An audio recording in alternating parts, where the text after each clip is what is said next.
Olá, queridos alunos, tudo bem com vocês? Estou de volta aqui essa semana para tratarmos da expansão marítima portuguesa.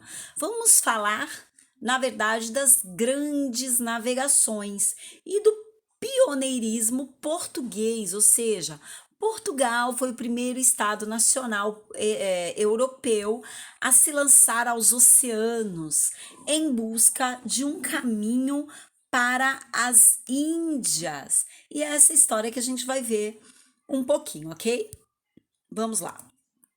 Bem, pessoal, então é o seguinte: Portugal foi o primeiro país a entrar nas grandes navegações. Portugal tinha algumas vantagens, né? Então nós temos aqui, ó, a primeira vantagem desse pioneirismo português, né? Ter saído aí na frente nas grandes navegações. Bom, eles tinham centralização de poder, ou seja, foi o primeiro país europeu a ter uma monarquia centralizada, tá? De ter um governante, né, para todo o território português, certo?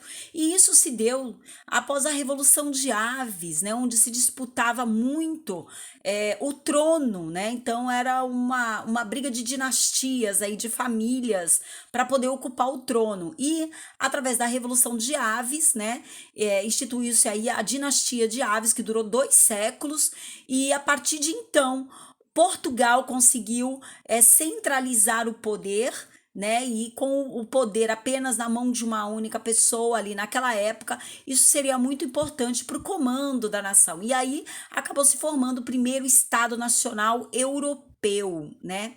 Além disso, Portugal, vamos ver aqui na posição, aqui no mapinha que eu coloquei para vocês, onde está escrito Europa, tem uma coroinha, né? Um pouquinho mais acima, é Portugal. Portugal, ele fica às margens do Oceano Atlântico, né? Esse que tá escrito Mar Tenebroso, né? É o Oceano Atlântico. Então, a posição geográfica de Portugal era extremamente estratégica, né? Um ponto de partida aí para as navegações marítimas aí pelo oceano. Então, a posição geográfica dela beneficiava muito. E sem contar que Portugal foi um país que fundou aí, na verdade, foi Dom Henrique, né, em 1415, ele fundou a escola de Sagres. E a escola de Sagres proporcionou, né, aos portugueses conhecimentos náuticos e desenvolvimento de técnicas necessárias aí para a navegação, certo? Então esses foram os fatores, né, que proporcionaram então Portugal sair na frente nessas grandes navegações. Bem, vamos entender um pouquinho o porquê dessas grandes navegações, né? Por que vai ter grandes navegações? Ahn, os países europeus, eles precisavam encontrar um caminho que desse nas Índias. Por quê? Vou contar aqui para vocês. Entre a Europa vermelhinha e a África verde, tem aqui o mar Mediterrâneo, né? Era por esse mar que se navegava para poder chegar à África, até mesmo até a Ásia, a Calicut, que é essa regiãozinha aqui, marcada do finalzinho aqui da Ásia, que são as Índias, né? Que hoje a gente conhece como Índia. Muito bem. E aí o que acontecia? Os navegadores, eles entravam aqui no mar Mediterrâneo e vinham até Calicut, nas Índias. Muito bem. Só que na Itália, que é esse paizinho de botinha, que fica bem aqui, nessa região aqui, ah, os genoveses e venezianos dominavam o comércio pelo Mediterrâneo. E logo depois, os turcos otomanos vão tomar Constantinopla e vão bloquear o mar Mediterrâneo. Então, os europeus não conseguiam ir e nem vir. Então, os países que pretendiam comprar da Ásia, lá da região das Índias, as especiarias. Então, Portugal, que foi o primeiro país a sair para as grandes navegações, Então resolveu traçar um projeto aí para chegar até as Índias. E qual seria esse projeto? Sair aqui de Portugal, que é bem vizinho da Espanha, e com essa setinha vermelha navegar até o outro lado para chegar até as Índias em Calicut. O projeto era excelente, mas vai levar muito tempo para chegar.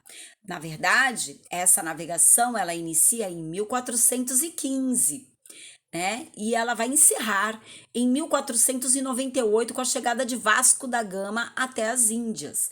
Então foram muitas décadas, né? Navegando, costeando aí a África para poder chegar do outro lado no Oceano Índico e chegar até Calicut, tá? Então não foi uma navegação tão fácil e tão simples assim, né?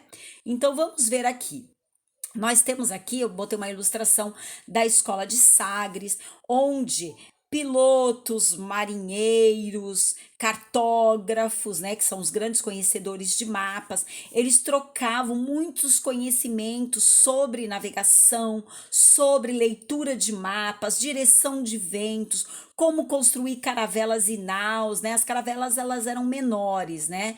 As naus já são embarcações maiores. Enfim, até mesmo como construí-las, tá? E assim, Portugal também tinha grande conhecimento sobre instrumentos de navegação, né? E esses instrumentos eram muito utilizados pelos navegadores portugueses.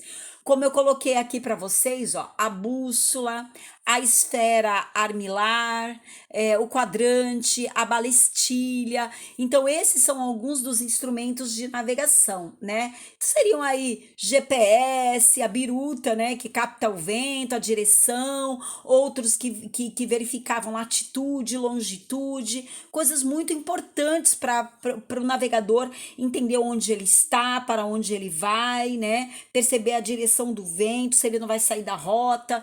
Todos esses instrumentos eram importantes para isso, ok? Bom, e aí eu botei uma ilustraçãozinha aqui embaixo, né? Uma charge, na verdade, né? O navegador empurrando o outro, né? Para navegar, onde a gente percebe aqui uma tormenta no mar muito grande e o navegadorzinho aqui imaginando um grande monstro marítimo, né? Querendo devorar a embarcação. Naquele período, ideologicamente, quem comandava a sociedade, gente, era a Igreja Católica, né? E a Igreja Católica impunha alguns mitos, né? Em que na verdade, depois acabaram não se comprovando. Como, por exemplo, a Igreja Católica comprovava e dizia, né, por A mais B na época, que a Terra era plana e que quando o navegador chegasse no horizonte de um oceano, né, eles cairiam, então, num abismo, né? E que no Oceano Atlântico haviam monstros, né, marítimos enormes que devorariam então as embarcações. Então navegar não era tão fácil por conta desses mitos, né, que eram contados na época, entenderam? Então não era tão simples assim navegar, ok? Bom, então a expansão marítima ela começa, né, com a exploração da África, tá, gente? Então a conquista da cidade africana de Ceuta pelos portugueses vai acontecer em 1415, porque ao navegar costeando ali a África, os portugueses vão aproveitar e vão conquistando várias regiões da África, certo? E aí até chegar a Calicut, lá nas Índias. Então, é uma longa viagem. Então, eles passaram a formar colônias, né, pela África, certo? Como Cabo Verde, as Ilhas Canárias, Ilha da Madeira, São Tomé e Príncipe, a Angola em 1482, Moçambique, né? Vasco da Gama vai chegar lá entre 1497 e 99, ali mais ou menos 1498. E com a intenção, então, como eu falei, pegar metais preciosos, mas principalmente são as especiarias. Então vamos dar uma olhadinha aqui. Eu coloquei para vocês o mapa da África, né?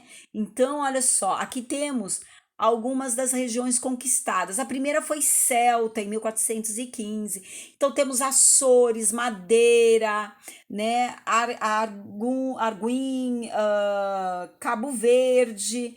Temos aqui também Elmina, São Tomé e Príncipe, que fica bem próximo, São Salvador do Congo, Luanda, tá? Moçambique, né? Mombasa. Então, todas essas regiões da África tornaram-se colônias portuguesas, né? E do outro lado do Oceano Atlântico, aqui na parte esquerda, nós temos, desculpa, temos aqui também o Brasil, que depois o Brasil entra nesse contexto, né? Que é Bahia, onde eles chegam, Pernambuco, Rio de Janeiro, São Paulo. Mas essa é uma história que vai ficar para depois para a gente contar, ok? Então a gente vai se ater apenas à África, né? A tudo que foi dominado e colonizado aí pelos portugueses, ok? Muito bem, pessoal. Então vamos agora às atividades, né? Então vamos lá. De acordo com o texto, responda as questões a seguir. Identifique um marco do pioneirismo português enquanto Império Marítimo em expansão, né? Então, vamos ver aí um porquê aí desse pioneirismo português que nós temos aí no texto, tá certo? 2. De acordo com o texto, assinale a alternativa que corresponde corretamente às colônias portuguesas, veja bem, na África, tá? Nós não estamos falando de outras regiões, estamos falando de África. Opção A, Cabo Verde, Bahamas e Canárias. B, Madeira, São Tomé e Príncipe, Canárias e Cabo Verde. Madeira e São Tomé e Príncipe, Bahamas e Cabo Verde? Ou a opção D, Cabo Verde, Bahamas e Brasil? A gente está falando de África. Então, qual dessas opções aí está correta de acordo com o texto, ok? Então, nós temos aqui um link no YouTube, que é uma videoaula que complementa esse conhecimento. É bem bacana vocês assistirem. Ok, pessoal? Um beijão e até a próxima semana. Tchau, tchau.